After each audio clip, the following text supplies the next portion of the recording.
تو آج کے اس تفصیلی جائزے میں ہم ایک بہت ہی گہرے اور سنجیدہ موضوع پر بات کرنے والے ہیں۔ میں آپ کی میزبان ہوں اور میرے ساتھ اسٹوڈیو میں ہمارے ماہر موجود ہیں جو ان تاریخی حقائق کا تجزیہ کریں گے۔ جی بہت شکریہ۔ اور حقیقت یہ ہے کہ آج کا موضوع انسانی نفسیات اور تاریخ کے حوالے سے بہت اہم ہے۔ بالکل۔ تو شروعات ہم ایک ایسے معاشرے کے تصور سے کرتے ہیں جہاں نہ انسان کا سانس لینا بھی ایک طرح سے حکمران کی مرضی کا محتاج ہوتا ہے۔ مطلب ایک ایسا ظالمانہ نظام جہاں دیواروں کے صرف کان ہی نہیں ہوتے بلکہ آپ کی خاموشی تک پر نظر رکھی جاتی ہے۔ جسے ہم سیاسی زبان میں ایک مکمل امیریت یا ٹوٹیلیٹیرین سٹیٹ کہتے ہیں۔ اور اس نظام کی سب سے خطرناک بات یہ ہوتی ہے کہ لوگ آہستہ آہستہ اس خوف کو اپنی زندگی کا نارمل حصہ سمجھنے لگتے ہیں۔ ہاں، یہ واقعی بہت خوفناک صورتحال ہوتی ہے، اور اسی خوفناک فضا کا ہم آج تجزیہ کرنے جا رہے ہیں، جو کہ قرآنی سورت یونس کی آیات 83 سے 86 پر مبنی ہے۔ بالکل، اور یہ آیات حضرت موسیٰ اور فرعون کی کشمکش کا ایک بہت ہی انوکھا پہلو ہمارے سامنے رکھتی ہیں۔ لیکن یہاں سب سے حیران کن بات یہ ہے کہ اس پورے طاقتور نظام کے خلاف آخر کھڑا کون ہوا؟ جی، اور تاریخ بتاتی ہے کہ اس وقت صرف چند نوجوان تھے جنہوں نے فرعون کی اس طاقت کو چیلنج کیا تھا۔ تو مطلب پوری کی پوری قوم خوف کے سائے میں تھی اور صرف نوجوانوں کی ایک چھوٹی سی جماعت نے آگے بڑھنے کا فیصلہ کیا۔ یہ بات انسان کو سوچنے پر مجبور کرتی ہے کہ آخر ان چند نوجوانوں میں ایسی کیا خاص بات تھی؟ اس کو سمجھنے کے لیے ہمیں تھوڑا اس دور کی ریاستی دہشت گردی کی نوعیت کو دیکھنا ہوگا۔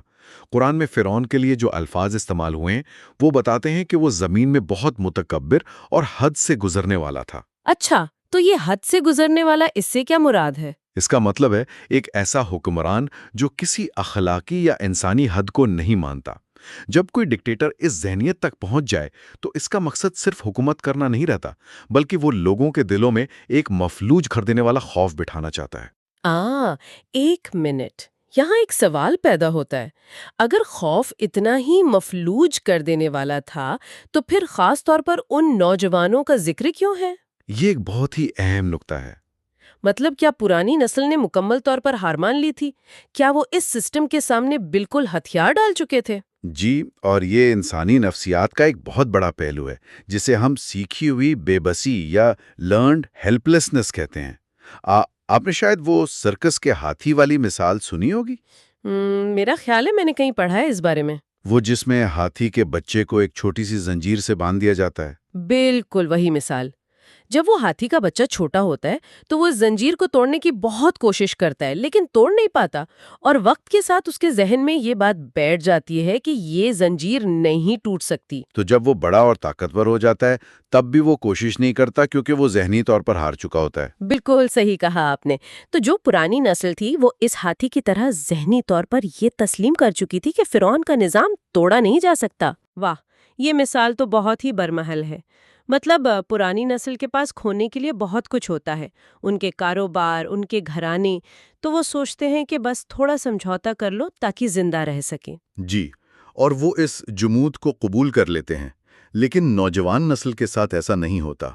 ان کے اندر ایک فطری نظریاتی جوش ہوتا ہے۔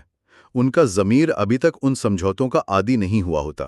ہاں، کیونکہ ان کے پاس پرانی نسل جیسا بوجھ نہیں ہوتا۔ تو جن میں ابھی تک سچ کو سچ کہنے کی آگ باقی تھی وہ یہی نوجوان تھے۔ اور یہی وجہ ہے کہ فرعون جیسے ڈکٹیٹر کے سامنے جس کی دہشت سے بڑے بڑے تجربہ کار لوگ کانپتے تھے، صرف یہ نوجوانی کھڑے ہو سکے۔ یہ نکتہ واقعی بہت مضبوط ہے، لیکن ساتھ ہی ساتھ اگر ہم تاریخی حوالوں کو دیکھیں تو یہ واضح ہوتا ہے کہ یہ نوجوان کوئی بے خوف سپر ہیروز نہیں تھے۔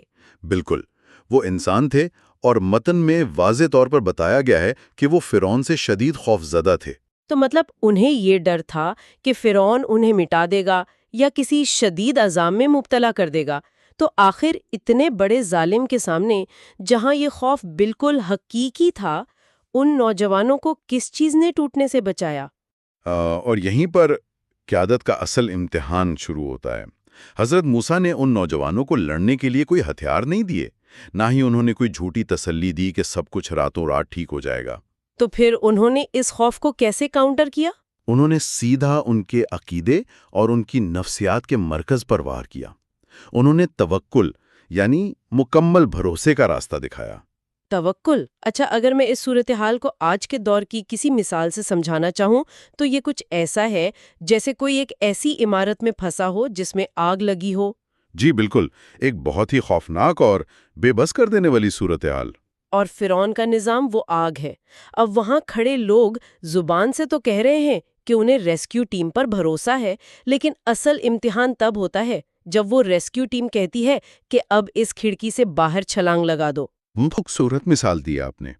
توکل صرف زبانی یقین کا نام نہیں ہے، بلکہ اس پر بھروسہ کر کے اس آگ سے باہر کود جانے کا نام ہے۔ لیکن حضرت موسیٰ نے اس توکل کے ساتھ ایک شرط بھی رکھی تھی۔ انہوں نے فرمایا تھا کہ اگر تم واقعی فرما بردار ہو تب توکل کرو۔ جی، اور یہ شرط اس پورے واقعے کی جان ہے۔ تو کیا اس کا مطلب یہ ہے کہ سچے ایمان کا دعویٰ تب تک مکمل نہیں ہوتا جب تک انسان ایک اندھی چھلانگ نہ لگا دے؟ اسے اندھی چھلانگ کہنا شاید نفسیات کے حساب سے پوری طرح درست نہ ہو۔ یہ دراصل ایک بہت ہی سوچی سمجھی فرمانبرداری ہے۔ اچھا، وہ کیسے؟ اسے سمجھنے کے لیے آپ کو ان آمریتوں کے بنیادی طریقہ کار کو دیکھنا ہوگا۔ ایک ڈکٹیٹر آپ سے کیا چاہتا ہے؟ وہ آپ کی دولت سے زیادہ آپ کا خوف چاہتا ہے۔ مطلب وہ چاہتا ہے کہ لوگ اس پر پوری طرح سے انحصار محسوس کریں؟ بالکل۔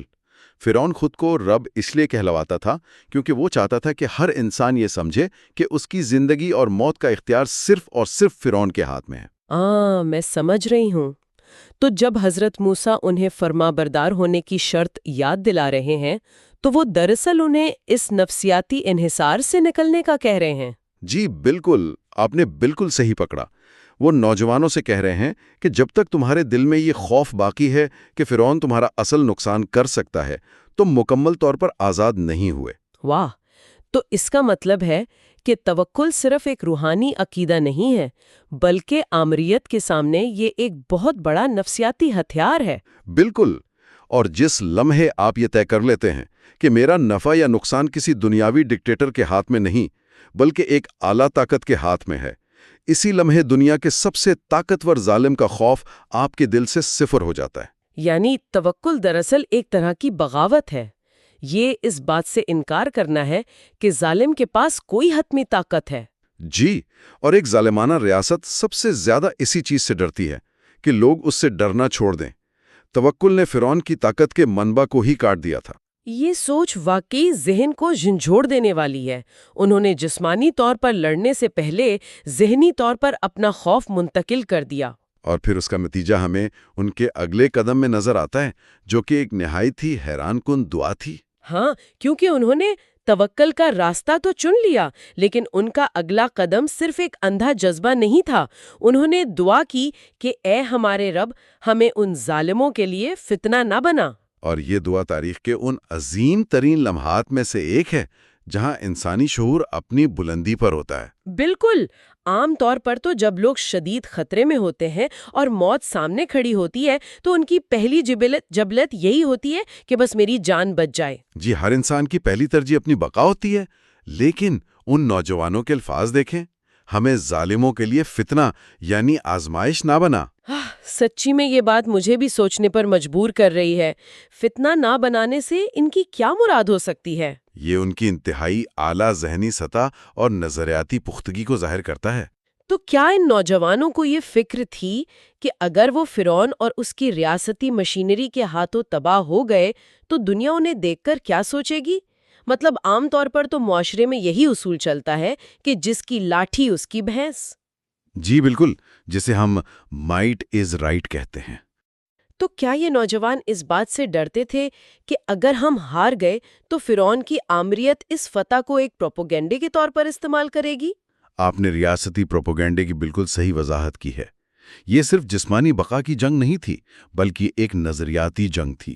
یعنی ظالم ریاست کا مقصد صرف لوگوں کو مارنا نہیں ہوتا بلکہ ان کی لاشوں کو ایک پیغام بنانا ہوتا ہے۔ بالکل صحیح کہا آپ نے۔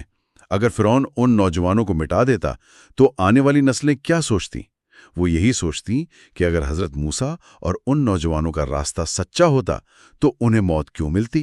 تو ظالم کی فتح عام لوگوں کے لیے ایک فتنہ یا دھوکہ بن جاتی ہے اور لوگ حق اور باطل کا فیصلہ طاقت کی بنیاد پر کرنے لگتے ہیں۔ جی، اور ان نوجوانوں نے جو دعا کی اس میں ایک بہت عظیم مقصد تھا۔ وہ کہہ رہے تھے کہ ہماری شکست سے ظالم کے اس تکبر کو آکسیجن مت دینا کہ وہی حق پر ہے۔ کمال ہے، وہ اپنی جسمانی جان سے زیادہ اس سچائی کی بقا کی دعا کر رہے تھے۔ وہ جانتے تھے کہ اگر سچائی یہاں ہار گئی تو ظالم اور زیادہ مغرور ہو جائے گا اور معاشرہ ہمیشہ کے لیے گمراہ ہو جائے گا۔ اور پھر اس دعا کا دوسرا حصہ بھی اتنا ہی شاندار ہے۔ ہاں، جس میں وہ کہتے ہیں کہ ہمیں اپنی رحمت سے ان کافروں سے نجات دے۔ اب یہاں مجھے ایک بات کی نشاندہی کرنی ہے۔ جی فرمائیے۔